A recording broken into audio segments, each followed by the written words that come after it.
Teacher talking sports, what it does, what it do, how we live. And we're in the last weekend of the NFL regular season. 14 teams will be advancing to the postseason, while 18 teams will be sitting it out. I do lives every Sunday, and this previous Sunday, I took a look at how many teams might potentially need a quarterback, and it seems like there's a lot more this season than there have been in previous seasons. And the free agency class could bring a good crop of talent. Let's see who leaves, who stays with their teams. But let's get into it. This is via Pro Football Focus previewing the 2023 free agent quarterback class. Lamar Jackson, Geno Smith, Tom Brady, and more. So a lot of big names. Obviously, those three. We got Lamar Jackson, who unfortunately has missed, I believe, 4 or 5 games in a row. Started out the year as an MVP candidate. Of course, is a former MVP. He is basically his own agent. He sees Deshaun Watson got fully guaranteed contract. That's really what he's looking for. Negotiations with him and the Ravens have not gone smoothly. Let's see what happens there. Geno Smith. What a reclamation project this season for Geno, potential comeback player of the year. Leads the NFL in completion percentage. Everyone expected the Seahawks to completely fizzle out after trading Russell Wilson, letting Bobby Wagner go.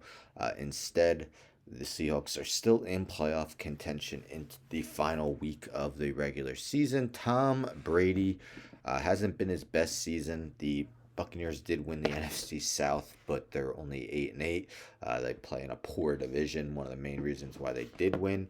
He's still likely to break single season completion record this season as he's been throwing the ball a ton, but he will be 46 years old, and let's see how he performs in the postseason. But a lot of people expect him to move on from Tampa Bay. I'm a Giants fan. I never was a firm believer in Daniel Jones, but the way he's gotten them into the postseason this season, definitely a dual threat quarterback. There's a reason why they call him Vanilla Vic. But he's also throwing to a litany of no name wide receivers, as Kenny Galladay has been a complete failure of a free agent signing. Daniel Jones has performed admirably, shown to be one of the toughest quarterbacks in the league. I believe they, at the least, franchise tag him, and he stays with the Giants. This guy I fully expect to leave. That is Jimmy G.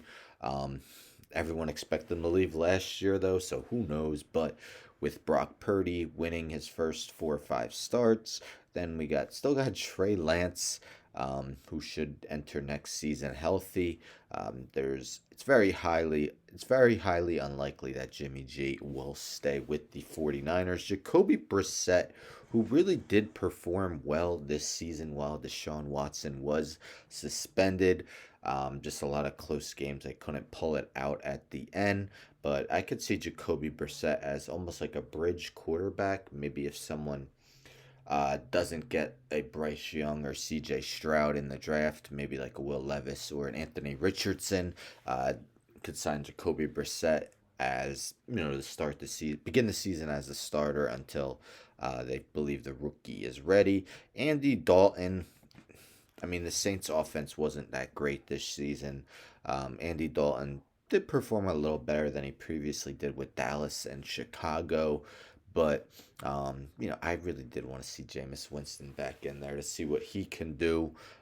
Andy Dalton, you knew what you were going to get. Baker Mayfield, he had his one moment this season. Huge drive at the end of the game to beat the Las Vegas Raiders, but otherwise has really been a struggle this season. I know they destroyed the Broncos, but has been by QBR arguably the worst quarterback in the league, one of the worst.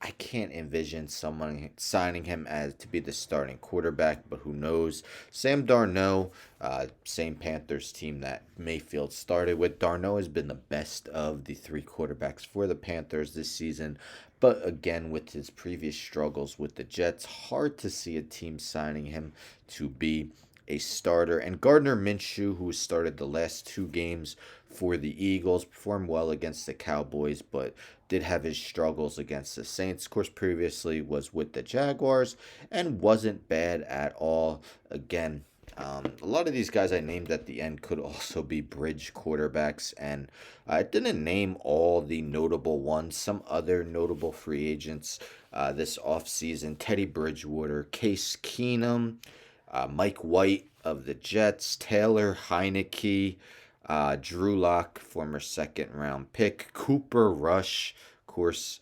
helped keep the Cowboys afloat while Dak Prescott was injured. So it definitely is a more stacked group of free agent quarterbacks than we are used to seeing. Of course, majority of people believe Derek Carr will be traded from the Raiders as well. So what do you guys think? Which of these quarterbacks could be on the move? Which do you anticipate staying with the team they are currently on? Let me know in the comments. Don't forget to subscribe. Tell a friend to tell a friend to tell a friend to subscribe. Like the video, share the video, hit the bell for notifications. I'm out.